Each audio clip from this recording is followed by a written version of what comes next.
जय श्री राधे कृष्णा। ओम नमः शिवाय। हर हर महादेव।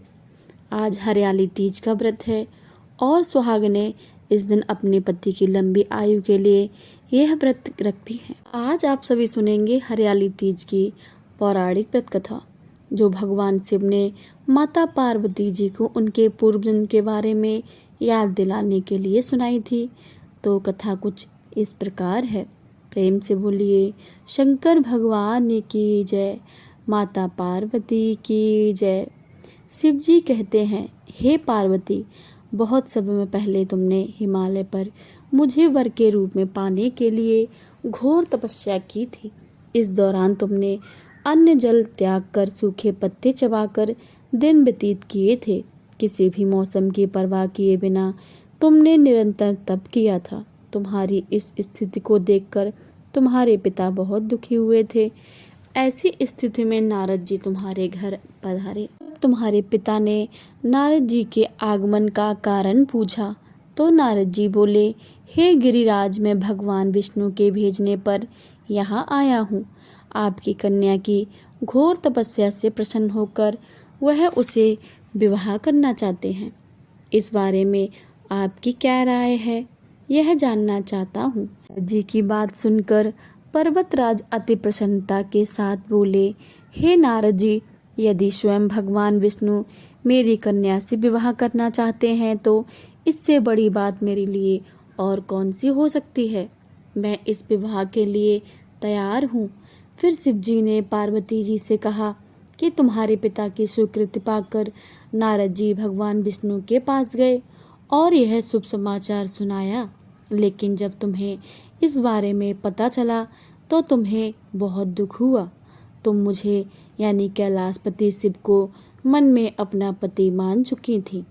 तुमने अपने व्याकुल मन की बात अपनी सहेली को बतलाई।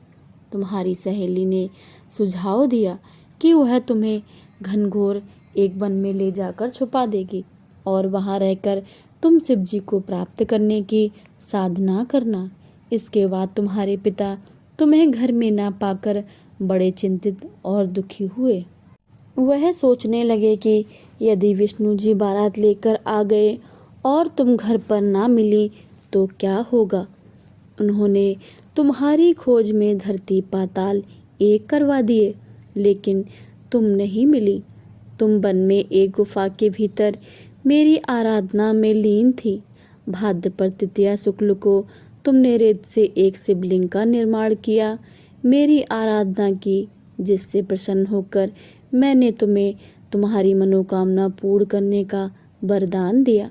इसके बाद तुमने अपने पिता से कहा कि हे पिताजी, मैंने अपने जीवन का लंबा समय भगवान शिव की तपस्या में बिताया है और भगवान शिव ने मेरे लिए तपस्या से प्रसन्न होकर मुझे स्वीकार भी कर लिया है।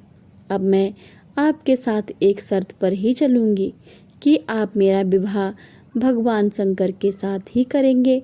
पर्वतराज ने तुम्हारी इस इच्छा को स्वीकार कर लिया और तुम्हें घर वापस ले गए। कुछ समय बाद उन्होंने पूरे विधि विधान से हमारा विवाह करवाया। भगवान शिव ने इसके बाद कहा कि हे पार्वती, तृतीया को तुमने मेरी आराधना करके जो व्रत किया था उसी के परिणाम स्वरूप हम दोनों का विवाह संभव हो सका है। इस व्रत का महात्म्य यह है कि इस व्रत को पूर्ण निष्ठा से करने वाली प्रत्येक स्त्री को मनवांछित फल देता हूँ। भगवान शिव ने पार्वती जी से कहा कि इस व्रत को जो भी पूर्ण श्रद्धा से भक्ति से करेगा उसे तुम्हारी तरह अचल सुहाग की प्राप्ति होगी। यह थी आज की हरियाली तीज की व्रत कथा। आइए पूजा का शुभ मुहूर्त जान लेते हैं कि हरियाली तीज का शुभ मुहूर्त क्या है। हरियाली तीज पर आज पूजा के 3 शुभ मुहूर्त रहेंगे।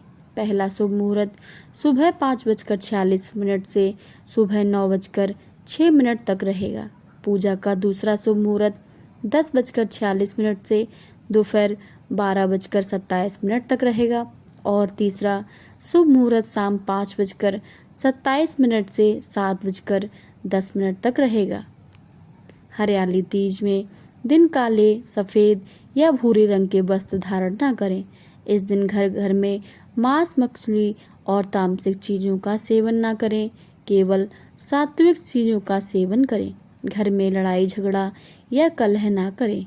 बड़े बुजुर्गों, महिलाओं के द्वारा आए हुए लोगों का अनादर ना करें।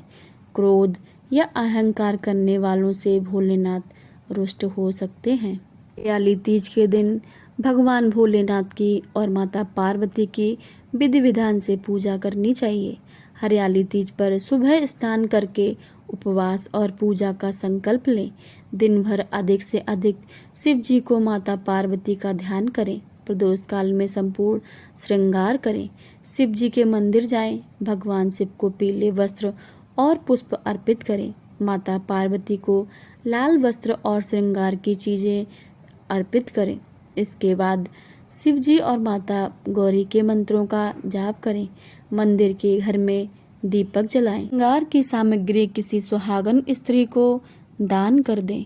इस प्रकार करने से भोलेनाथ और माता पार्वती प्रसन्न हो जाती हैं। यह थी हरियाली तीज की संपूर्ण जानकारी। आशा करती हूँ कि आपको यह वीडियो पसंद आए। वीडियो अच्छी लगे तो वीडियो को लाइक करें, शेयर करें। कमेंट बॉक्स में हर हर महादेव लिखना बिल्कुल भी मत भूलिएगा।